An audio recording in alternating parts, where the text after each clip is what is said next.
الحمد لله وكفى والصلاة والسلام على من لا نبي بعده.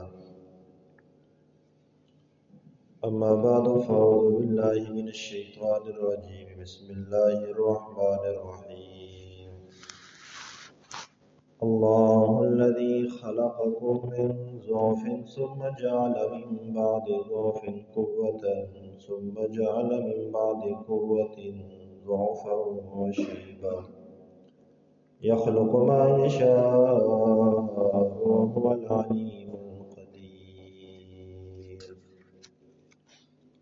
اللہ الذی، اللہ تعالیٰ ہی کی وہ ذات ہے، خلقکم من ضعف، جس نے تمہیں پیدا کیا کمزوری سے، ثم جعل من بعد ضعف قوة، پھر بنائی اس نے اس کمزوری کے بعد قوت، ثم جعل من بعد قوة ضعفا وشیبا، پھر بنائی اس نے اس قوت کے بعد کمزوری اور بڑھاپا، یخلق ما یشاء، پیدا کرتا ہے جو چاہتا ہے، وہو العلیم القدیر، اور وہی سب کچھ جاننے والا ہے اور قدرت والا ہے۔ اس سے پہلے بھی اللہ تعالیٰ کے قدرت کے دلائل کا تذکرہ تھا۔ یہاں پر بھی اللہ رب العزت نے انسان کی تخلیق کے 3 مراحل کو ذکر کر کے اپنی قدرت کی اوپر ایک دلیل پیش فرمائی ہے۔ انسان کی زندگی 2 کمزوریوں کے درمیان ہے۔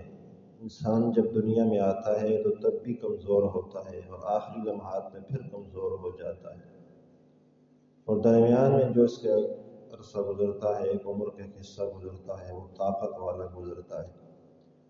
تو اس آیت کریمہ میں اللہ رب العزت نے جہاں اپنی قدرت کی ایک دلیل پیش کی ہے، وہاں ساتھ انسان کو اس کا ماضی بھی یاد دلایا ہے۔ تو فرمایا اللہ الذی خلقکم، اللہ تعالیٰ ہی کی وہ ذات ہے جس نے تمہیں پیدا کیا، من ضعف، کمزوری سے۔ ایک حقیر سا قطرہ تھا، اس سے اللہ نے پھر انسان کو وجود دیا، اور پھر جب انسان دنیا میں آیا تو اس قدر کمزور ہوتا ہے انسان کا بچہ کہ نہ وہ خود بیٹھ سکتا ہے، نہ خود لیٹ سکتا ہے، اسے نہ خود کروٹ بدل سکتا ہے، نہ خود کپڑے پہن سکتا ہے، نہ خود کھا سکتا ہے، نہ خود پی سکتا ہے، ہر چیز میں دوسرے کا محتاج ہوتا ہے۔ تو اتنی کمزوری کی حالت میں اللہ رب العزت نے ایک انسان کو پیدا کیا۔ اللہ الذی خلقکم من ضعف، وہی ذات ہے جس نے تمہیں پیدا کیا تو کمزور پیدا کیا، اتنے کمزور تھے کہ تم ہر کام میں دوسروں کے محتاج تھے۔ ثم جعل من بعد ضعف قوة، پھر آہستہ آہستہ وہ ضعف دور ہوتا گیا اور تمہارے اندر قوت آتی گئی، تمہارے اندر طاقت آتی گئی۔ جو دن گزرتے جاتے ہیں پھر قوت آتی جاتی ہے، پھر انسان آہستہ بچہ بیٹھنا شروع کر دیتا ہے، پھر کھڑا ہونا شروع کرتا ہے، پھر چلنا شروع کرتا ہے، پھر خود کچھ کھانا پینا شروع کرتا ہے، بولنا شروع کر دیتا ہے۔ آہستہ یہ سارے کام شروع ہوتے ہیں۔ ثم جعل من بعد ضعف قوة، پھر بنائی اللہ تعالیٰ نے اس کمزوری کے بعد قوت، پھر کرتے انسان جوان ہو جاتا ہے، خود چلتا پھرتا ہے، دوڑتا ہے، کھاتا ہے، پیتا ہے۔ اور یہ انسان ہے کہ جب یہ اس حالت کو پہنچتا ہے، جوانی کو پہنچتا ہے، تو پھر یہ اپنے ماضی کو بھول جاتا ہے۔ پھر اسے وہ دن یاد نہیں رہتے جن دنوں کے اندر یہ کمزور تھا، پھر اسے اپنی طاقت یاد رہتی ہے، پھر یہ کسی کو کچھ سمجھتا ہی نہیں۔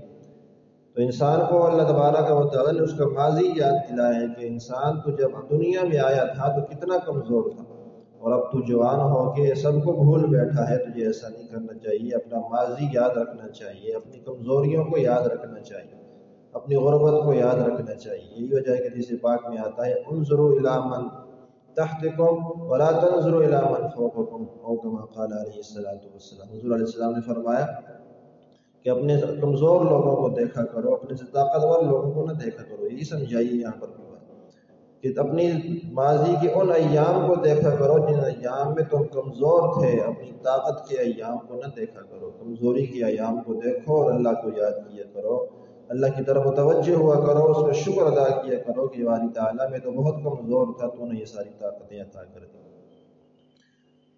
تو اس لیے فرمایا کہ ثم جعل من بعد ضعف قوة، پھر تمہیں اس کمزوری کے بعد تمہارے اندر ایک طاقت پیدا کر دی۔ اب وہ طاقت بھی ہمیشہ کے لیے نہیں ہے، دائمی نہیں ہے۔ ثم جعل من بعد قوة ضعفا وشیبا، پھر ایک وقت ایسا آئے گا کہ آہستہ آہستہ وہی ساری طاقتیں میں پھر تم سے واپس لے لوں گا اور پھر تم کمزوری کی طرف چلتے پھر جاؤ گے.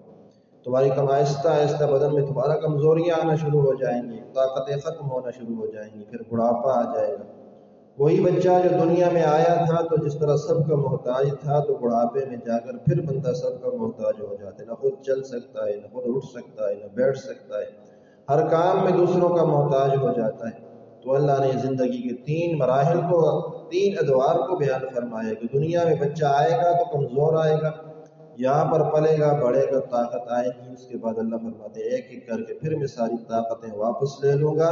ثم جعل من بعد قوت ضعفا وشیبا، پھر کمزوری کو اور بڑھاپے کو تمہارے اوپر مسلط کر دوں گا اور اس کے بعد پھر تم سب کے محتاج بن جاؤ گے.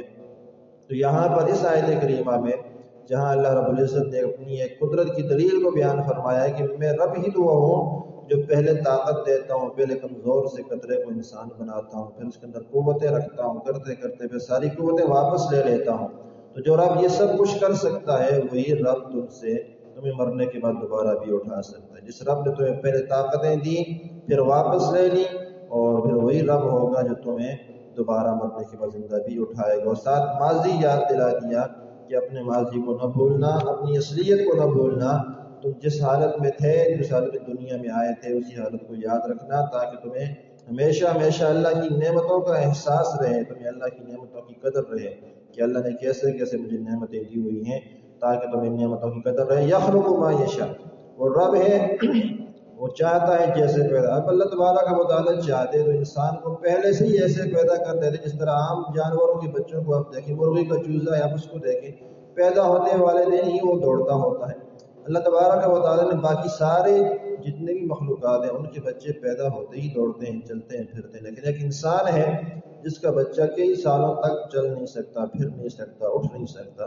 تو وہ فرما دیا یخلق ما یشاء، وہ جیسے چاہتا ہے پیدا کر دیتا ہے. وہ العلیم القدیر، وہ جاننے والا ہے، وہ حکمتیں جانتا ہے، وہ سمجھتا ہے، اس کے علم میں ہے کہ کس کو کیسے پیدا کرنا بہتر ہے.